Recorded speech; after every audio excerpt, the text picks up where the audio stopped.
So for number one, we're adding, and remember when we add or subtract, we have to have the same name, which means we have to have the same power of 10.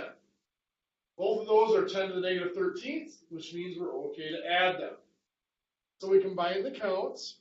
7.4 plus 5.8 is 13.2. Then we keep the same name, so times 10 to the negative 13th. Well, there's an issue there. We have 2 digits in front of the decimal point. We can only have 1. So remove that decimal point over to make it 1.32. Now the number got smaller. It went from 13.2 down to 1.32. The number gets smaller, the power of 10 gets larger. So negative 13 plus 1 is a negative 12. That's 1.32 times 10 to the negative 12. Number 2 is subtraction, and we have the same power of 10, so we have the same name. So we'll go ahead and combine. 6.28 minus 5.87, 0.41. And we keep the same name, times 10 to the negative 18. Now again, here we have the opposite problem. There are 0 digits in front of the decimal point other than just a 0. So I have to move the decimal point the other way, make that 4.1. Now the number got larger. It went from 0.41 to 4.1, so the power has to get smaller. Negative 18 minus 1 is a negative 19. That's 4.1 times 10 to the negative 19th. Number 3, we are multiplying. And when we multiply, we do not need the same name. We're going to combine the counts. 5.4 times 3.5.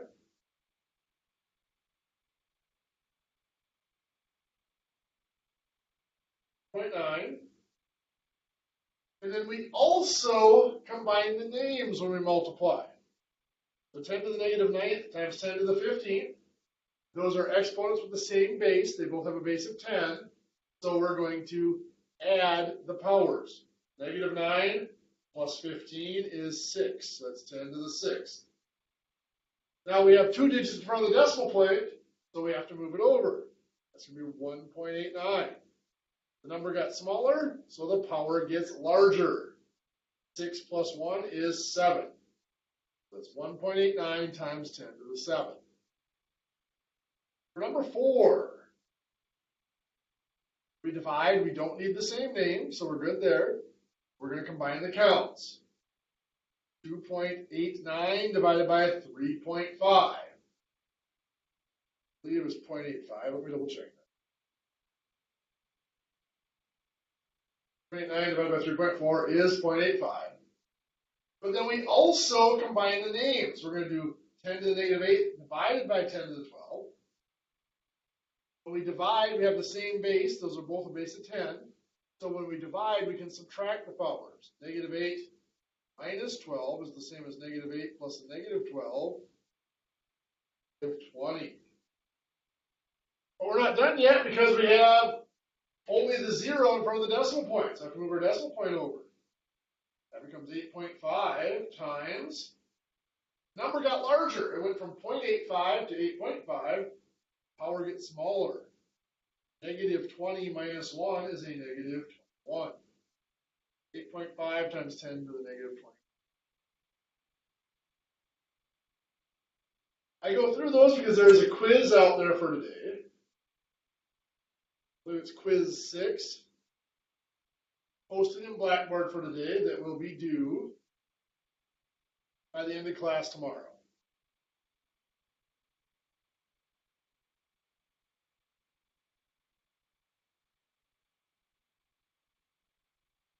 February 18th. Make sure you work on that and submit it. Okay, we're moving on to kind of the heart of Unit 3 here. That is measurement.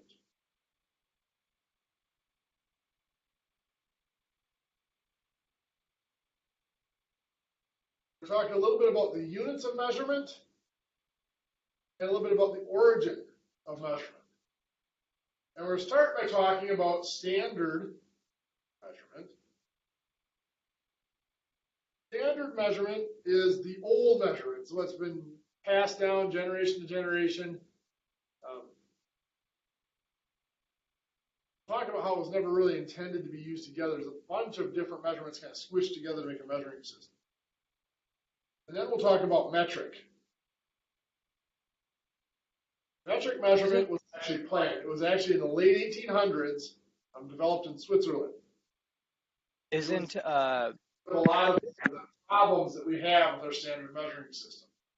So we're going to start out talking about standard length. isn't standard also called imperial as well?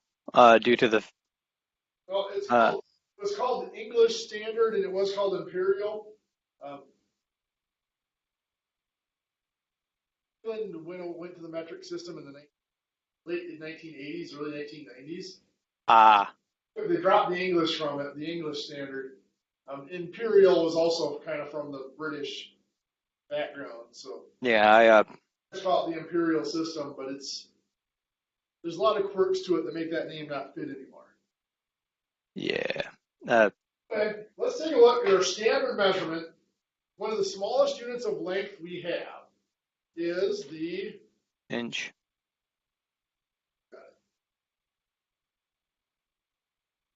Inch comes from the distance from the tip of your finger to the point of your knuckle. Well, how did they ever think of doing something like that? Well, all these measurements came from a need to communicate. Let's say that we're trying to build two things. We want to build two identical things. If we're in the same room, it's not a big deal. I can walk over to yours and put my piece of wood or whatever there and mark it off, so go over my tools and cut it.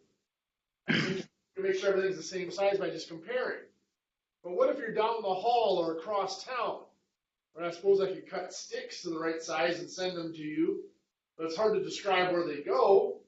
There'd be a lot of sticks to carry. It'd be nice to just be able to draw a quick sketch and write down measurements on it and make that work. So that's what they did. So they might have taken something like this piece of paper. Let's say I want to describe how long this piece of paper is. My trusty pen. Let's say there's 1, 2, just over 2 pens long. So, come to you, you take your pen and you measure out, well, 1, 2, well, you just got yours about that long. Why was yours so much bigger? Well, I hold up the pens. Red pen, get them straight on the bottom here. The red pen compared to the black pen is much longer. So for this idea to work, this measurement to work, two things had to happen. Both people had to have one of the objects that was used for measuring, and they had to be pretty close to the same size. Those pens were just far enough off that that paper was going to be much different size from one to the other. The more precise we needed to be, the more important it was that those things be really close or even exactly the same size. So what they used, like we saw for the inch, body parts. Almost everybody had a thumb, hopefully. So they were able to use that from the tip of the thumb to the point of the knuckle. Well, you might say, well, some people have long thumbs and some people have short thumbs. How did that work? Why did that work well? Well, you have to remember this was thousands of years ago that this happened. The average height of a man at that time was like 5'4". So first of all, everyone was a little bit shorter. So if you compare your thumb to an inch, your thumb's probably longer than an inch. And because people were smaller, there was less variation from one to the next in size. So it was a relatively consistent unit. As we go up from the inch, the next larger unit is the foot. But there we go. How many inches are in a foot? 12. 12 inches in a foot. And the foot is exactly what you would think it would be. It would be from the back of your heel to the end of your longest toe. That's a foot. What's the next unit we have that's bigger than a foot that we use? Yard. Yard is pretty common. How many feet are in a yard? 3. 3. Now, a lot of people think of the yard as the length of a pretty good healthy stride. And that is about a yard, but that is not where it came from. Nope. Yard came from the end of your outstretched arm to either the center of your chest or the point of your nose. It was a tailor's tool for measuring fabric. If you ever gone to an old fabric store, you'll see them do that. They'll grab the fabric and they'll pull it out 1, 2. What they're doing is counting out yards. So that's what it is, from the center of your body to the end of your outstretched arm is a yard. Everybody's is a little bit different. So in the 500s, King Edward declared that his thumb and his foot and his arm and everything else were going to be the official measuring units of the land. So craftspeople came in and they took a little piece of wood, they marked off his thumb length, and they cut it, and they went and they cut a bunch of them and passed them out for everybody to use. Measured his foot, put his foot on a piece of wood, marked it off, and they cut it, and they passed them out for everybody to use. Same with the yard and everything else. So they had now, rather than having to actually use their body, they had these pieces of wood, or these pieces that they could use to measure. And that was a very egotistic move on the part of King Edward, but it allowed for it, it set the groundwork for some very important advances in measurement. First of all, if I were going to measure the height of this wall behind me, I wouldn't want to do it in inches, because I'd be doing 1, 2, 3, that's a lot of inches. And every time I stack my thumbs together, there's a chance it's going to get off by a little bit. And that little bit of being off is going to throw my measurement off. So I don't want to do a whole bunch of them stacked together because there's that error. So I want to use a bigger unit so I don't have to count so many of them. So you think feet is probably what I want to use. The problem with feet is, well, I can get up to about here with some serious stretching, but there's no way I'm getting to the ceiling unless I saw my foot off at the ankle. Feet were used for measuring things along the ground because that's where feet are. If I wanted to measure things that went up and down like this, there were actually other units that have kind of fallen off. Because of King Edward's declaration, and now having these pieces of wood or whatever to measure, we could take a foot now and go up the wall. We could stack them up and measure the wall with a foot. Didn't have to worry about actually getting your leg up there. So we didn't need these units anymore. For vertical heights, what was actually used was a hand. A hand was the width of the hand where the fingers hit the palm. Actually, it's 4 inches is what it ends up to be equivalent to. So to measure the wall, I'd take my hands and I would stack them. Quite a bit quicker than doing my thumbs, and less transition, so less room for error.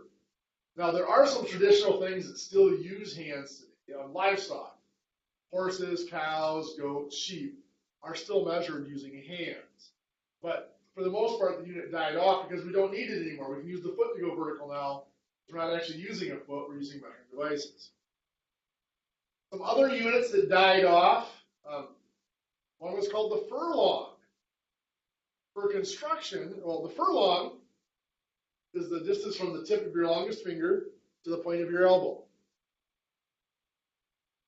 Back then, that was about 16 inches. Now it's actually closer to 19 inches. Most people have a lot longer arms than they used to. But back in the day, it was about 16 inches. Not furlong, that's it, furlong. A cubit is the word I was looking for. A cubit is from the point of the finger to the tip of the elbow. 16 inches is the cubit. The cubit was used for construction. All of our spacing in construction is 16 inches. Traditional floor joist spacing. Now we go 2 feet because we use heavy joists or trusses. But floor joist spacing, wall stud spacing, roof rafter spacing was 16 inches. So the carpenter really just put their arm in there, put the next one up against it, and nailed it in. Their elbow up against the last one, put the next one up against their hand, and nailed it in. That was their cubit for construction measurement. Now that we had the sticks or the measuring devices, it led its way to actually developing rulers. So rather than having to stack the pieces of the foot on top of each other to count, we could just mark off a big stick. And once we had that big stick mark off, well, then we could mark off smaller divisions, and we didn't have to worry about portions of it. We would read it right off of that big stick or the ruler to make those measurements. That was the second big advancement of King Edward's declaration, was now that we had these standardized units, we would make these rulers. We didn't have to use the body anymore. we had these devices to measure, so just we'll make a more complicated device that works better. Bigger than the cubit, fathom. A fathom was 6 feet. It was the shallowest water that a boat could navigate through without touching bottom. That most vessels, shipping vessels, could navigate through without touching bottom or running aground. So literally what they did was they would take one of their taller sailors, throw them overboard. That's fucked up. It was too shallow to go through. Now I hope they pulled them back in. Who knows? Yeah. Fun fact. Most sailors during that time could not swim. Now, very few people, only the very elite royalty and high nobles could swim at that time. You are correct. Yeah. That's a fun fact, guys.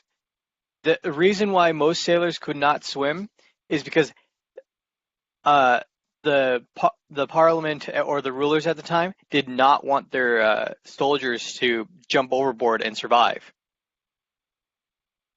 because they weren't important. A lot of it came down to equipment as well. Most of what they wore for equipment when they were fighting, there was no way they would swim with it anyway.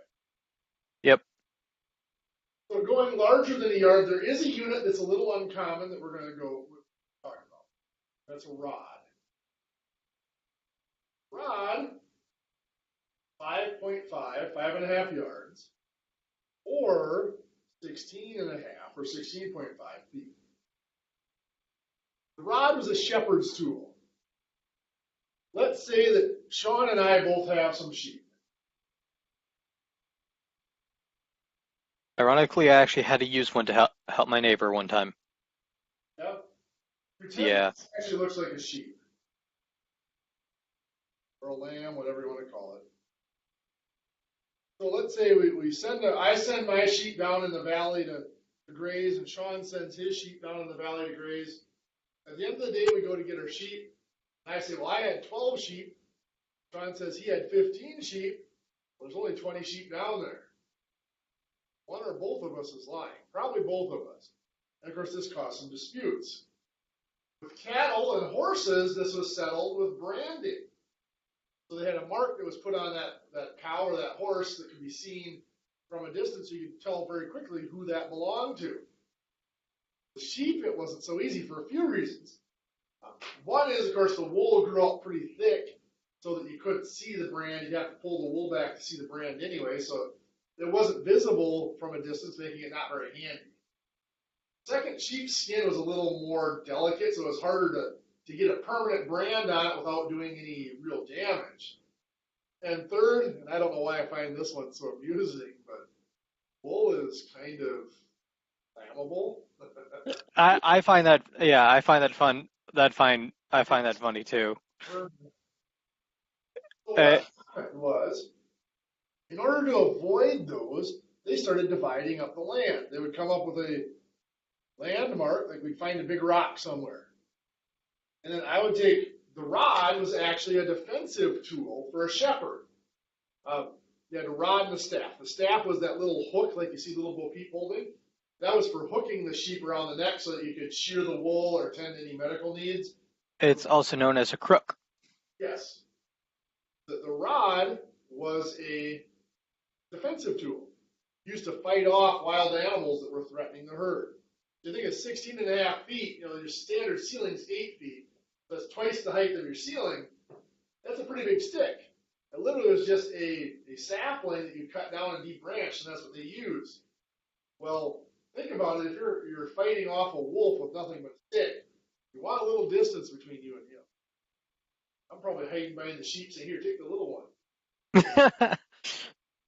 So they took that rod and they would look at Sean and say, okay, we're going to put one here. Then we'd take Sean's rod and put his on end to end. Then I'd take my rod and flip it. And we would count. Okay, we're going to go 40 rods this way, 80 rods this way. There's your land. 40 rods this way, 80 rods this way. This is my land. Then we'd block it off. I would keep my sheep over here. Sean would keep his sheep over there. And that was the beginning of land division and actual land ownership as far as pasture land. It later, because it worked with the sheep, they later came to use it with cattle and other animals as well. We won't get into to University about starting to put up fencing in the West. I had to do that when I was working with horses.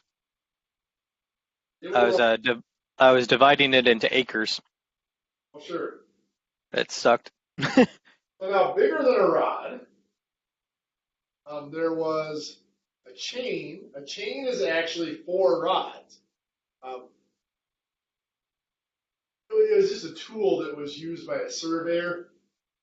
The chain was actually defined to be 4 rods, so that the surveyor could do things a little quicker. They'd actually put a stake in the ground, pull the chain until the chain pulled tight on the stake, and they'd go back, pull up the stake, bring it over, so they could get a fairly precise land measurement using that chain. To this day, if you look at official land surveys, most of them are still done in rods and chains, telling you what the location of the corner of a property is and how far it is to it and all that. It's done with rods and chains. Now, I said the rod was actually defined, or the chain was defined to be 4 rods. That was one of the few units that actually was defined to be a multiple of another unit. There were not 12 inches, 12 of King Edward's inches in his foot. There were not 3 of his feet in his yard. A couple hundred years later, after King Edward was dead, they took those units and they adjusted them so they fit together. Before that time, if I measure something in feet and you measure something in inches, there's no way to compare which one was larger or smaller. One of us is going to have to go back and remeasure in the other unit. So by adjusting those so that they actually had a conversion between them, allowed us to compare from one unit to another. Up until that time, there was no way to do that. So bigger than the chain and the rod, we have the furlong. A furlong was 1/8 of a mile. It was actually the distance that a standard horse could run at full speed with a rider on their back before it had to rest or before it ended up with some serious issues. Think about 1/8 of a mile does not seem that long, but you look at horse races, they're either a 1 1/4 or 1.5 mile. But there's a couple of things there. First of all, those are extreme thoroughbred horses, way better, way more stamina than the average horse that you would ride. Second, the You average got that right. I had to. with a full saddle weighted down with equipment, a lot heavier than a jockey in those racing saddles. And third, in those races, those horses do not run full speed. If they ran full speed for that full race, the horse would die. It's like the same thing with humans. If you ran, it's like in ancient Greece. You know the story of the marathon? Yep. Yeah. I know I got a lot to get through here. I'm cutting out of time, so Sorry. no problem. So then the next unit that we're actually going to use is the mile. Mile, most of us know it as 5,280 feet. Or it could also be known as 1,760 yards. There are a couple of stories, proposed stories about where the mile came from. One of them was the distance King Edward could see out the window from his throne. The most believable one comes from the Greek and Roman military. A mil in Latin prefix mil, which is the basis of the Greek and Roman languages, stand for 1,000. You look at they talk about mill rate on property taxes. That is your price per $1,000 of value. If you have a $100,000 home and you have a 22 mill rate, your taxes will be $2,200. Mill means 1,000. So a mile was 1,000. And so a mile was the distance that a Roman or Greek or Roman soldier could march in formation 1,000 paces. Now a pace was starting on your left foot, going to your right foot, and then back to your left foot. Excuse me. So it's actually 2 full steps. So if you think about that, the average length of a stride is a little under 3 feet, a little under that yard. 2 strides or a pace was about 5.28 feet. So 1,000 of them would be 5,280. Again, remember, people were much shorter back then, so their stride was a little bit shorter than what we're used to. So we have those units of length. Let's look at converting. We have used, when we did fractions, something called a unity fraction.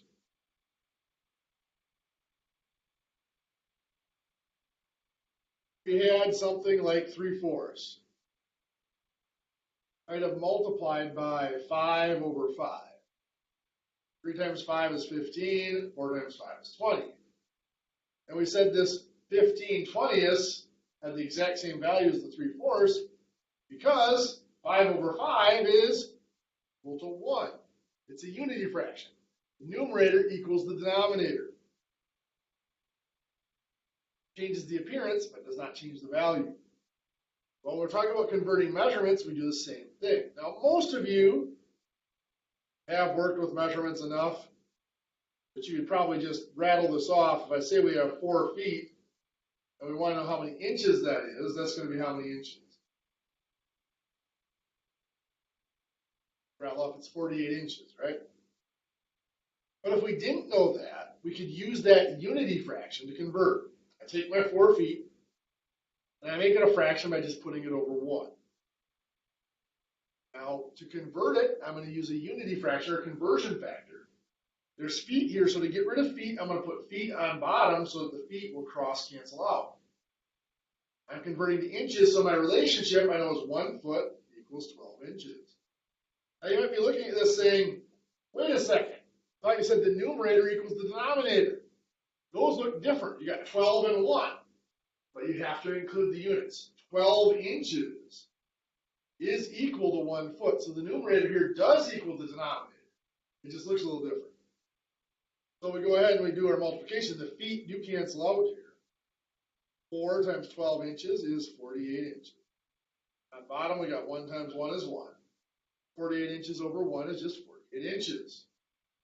Like I said, most of you have worked with feet and inches enough that you could do that conversion without having to put in that conversion factor. Let's say I give you 99 feet and I ask you to convert it into rods. Most of us have not worked with rods enough to be able to do that conversion quickly without having to go through the process. So let's do that. We'll take our 99 feet, we're going to put it over 1 to make it a fraction. In our conversion factor, we have to get rid of the feet, so we're going to put feet on bottom. We're going to convert it to rods, so we're going to put rods on top. So look at our relationship, 1 rod is 16.5 feet. Now the feet do cross cancel out. I'm going to multiply. 99 times 1 rod is 99 rods. 1 times 16.5 is 16.5. And now we have to divide that out. 99 rods divided by 16.5 is 6 rods. So we can make that conversion from 99 feet into 6 rods. So that unity fraction is a very handy tool. We're going to use it for measurement conversions. Other fields it's used for like medical dosage calculations. Has a number of uses for it, so a good tool to keep around. Let's talk about metric length. The metric system was developed in the late 1800s, so it's about 140, 130 years old. Literally, they've been using measurement for thousands of years when they developed the metric system. So they knew what worked well in that standard system and what was a little clumsy. So they decided they were going to try to get rid of all those clumsy things and keep the things that worked well. Well, the big thing that was clumsy was having all these different units and weird conversions between them. 12 inches in a foot, 3 feet in a yard, and so on. So they decided that for every type of measurement, they were going to have 1 unit. For length, their 1 unit was the meter. Problem with the meter, from the U.S. standpoint, is if I start at this end here, a yard is right there. The U.S. yard is right there. You see the meter is a little bit longer than the U.S. yard. It's actually a little over, like 3.4 inches longer than the U.S. yard. That's an issue. And I can even remember thinking when I learned the metric system, why did they not make the meter equal to a yard? The answer is they did. The metric system was developed in Switzerland. And the meter is yard.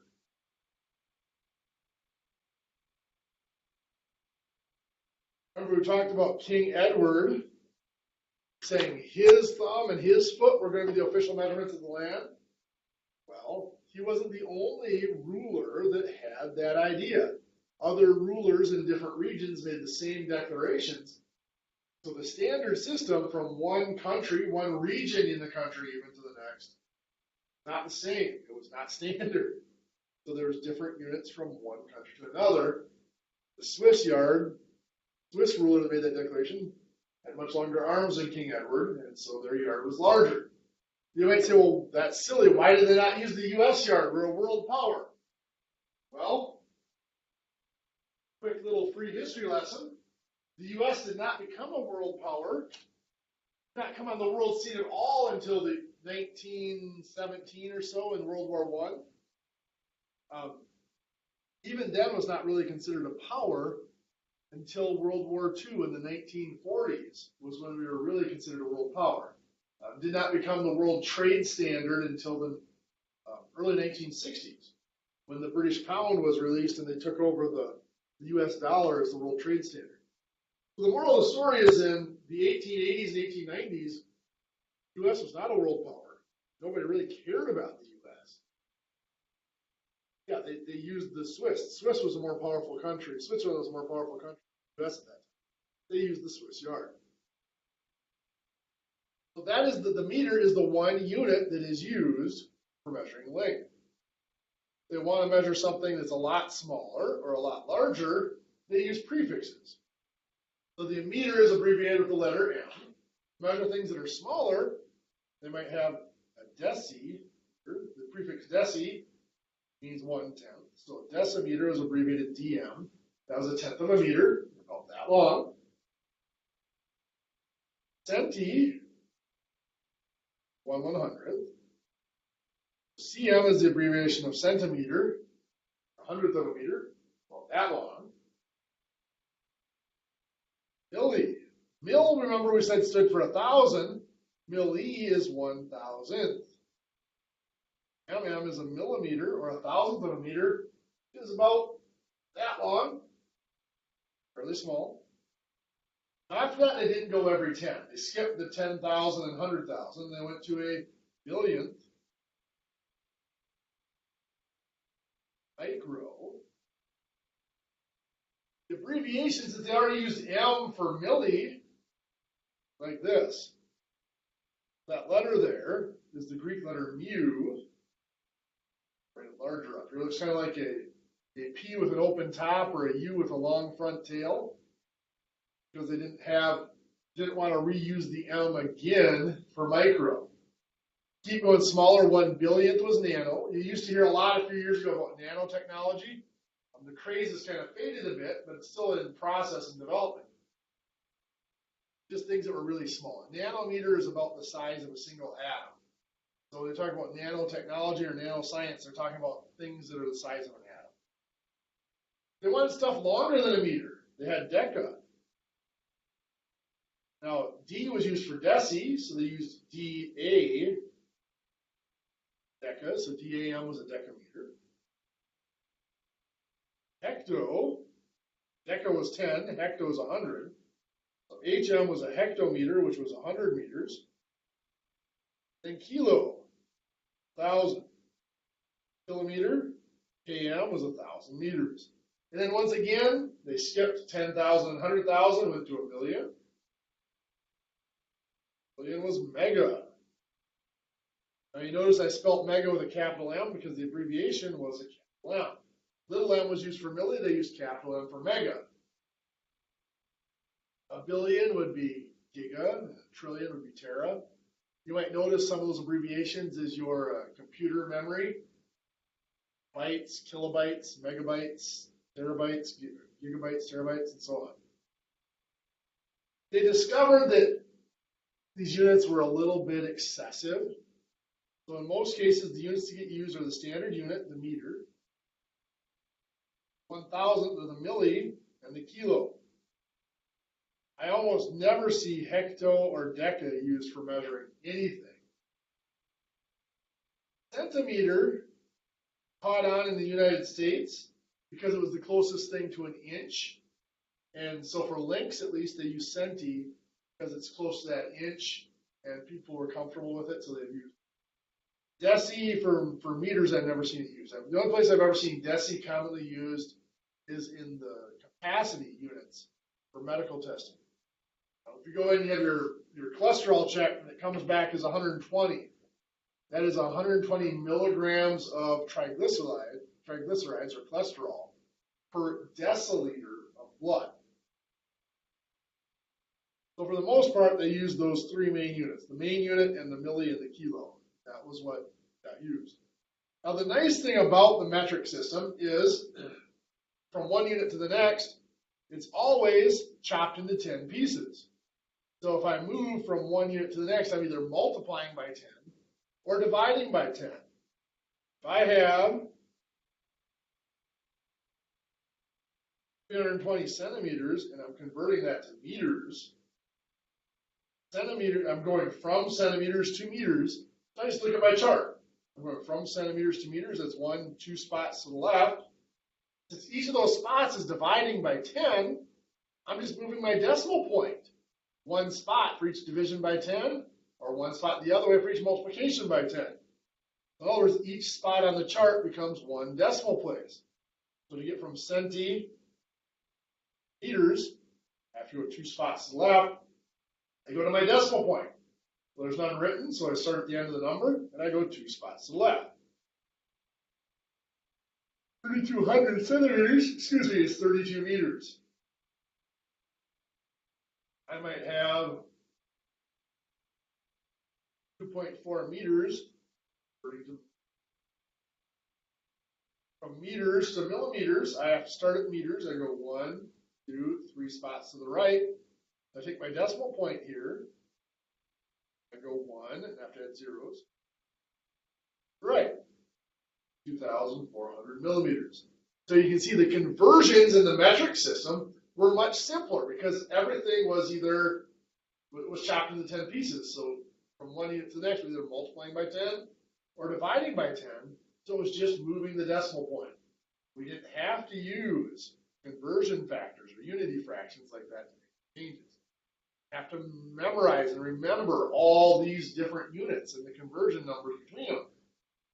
Metric system, we're fighting it, but once you learn it and get used to it, the metric system is way simpler to use and has a lot of very handy features to it that we'll point out over the next several classes. So for right now, your homework. There's a packet posted in Blackboard. That packet, page 237, 1 through 12. All of those, not just the odd, do all 1 through 12. And page 230 or 265 in the packet, 6 through 14.